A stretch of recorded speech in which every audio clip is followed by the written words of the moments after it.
I'm going to squeeze Manchester City in here. Erling Haaland wasn't even in the squad for this one, but never mind, Kevin De Bruyne was, and he's got a wonderful free kick, and City beat Leicester 1-0. But even though we wax lyrical on a weekly basis about Kevin De Bruyne, it's still not enough for Pep Guardiola. He was a little bit grumpy to our Jan Fjørtoft after the game, saying that De Bruyne is not fulfilling his potential and that he wants more. He actually said in another interview, he scored a fantastic goal, but he's not playing at his best. He knows I don't have to tell him. His dynamic is still not perfect. He knows that. I've spoken to him. Oh my goodness, Janusz. What is good enough for Pep Guardiola? I love it, right? We were just talking about Jurgen Klopp. Do you remember last time he said something like that about Mo Salah or some of his top players? I mean, on one hand, of course, you want to protect your players, right? But on the other hand, it's the approach of Pep Guardiola, because top players know they want to be challenged, right? I mean, if you as a manager say it to a player who's always playing and everybody knows how good he is, I mean, you should just take that. This is nothing against you. This is your manager telling you, I love you. You're great. You can even be greater, right? And that's the difference, between, I think, Jurgen Klopp maybe and Pep Guardiola. This is beautiful. He's challenged every player every season. And as you know, he challenges them usually when they're almost at their best. That's the beauty of it, because he knows they have arrived. Pep Guardiola doesn't want the rut to set in.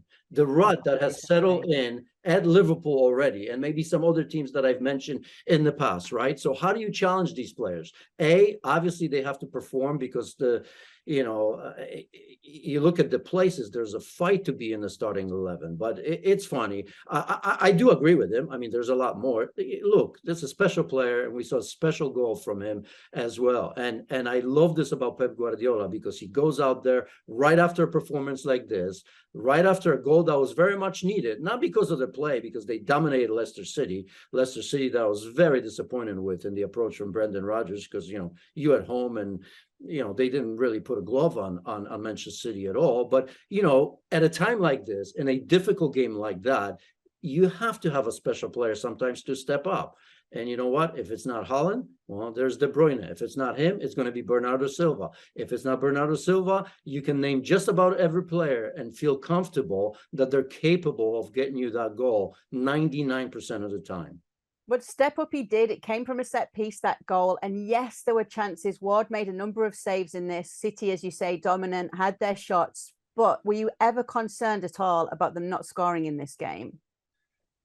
Normally I'd say no, but we know there's going to be a game like this, and it's the same conversation, and I'm with Pep on this when he says, okay, we didn't score, but we created a million chances, we had the ball, and we just didn't score because somebody, it's impossible to ask for perfection every game, and that's why. Was I concerned a little bit? Yeah. I mean, after that, the one chance that I can remember was Yuri Tillemans. Remember his volley? By the way, he scores that volley. That's actually a better goal than De Bruyne in my book. If he scored that out of the air, coming across his body on a full volley like that, it's tougher than a set piece from a standing ball when you have time. Not taking anything away from De Bruyne, because you couldn't place that ball any better. So concern, you worry about it, but not really. I always feel when I watch Manchester City that they will eventually score. Thank you very much for watching ESPN FC on YouTube. For more highlights, analysis and exclusive content, be sure to subscribe.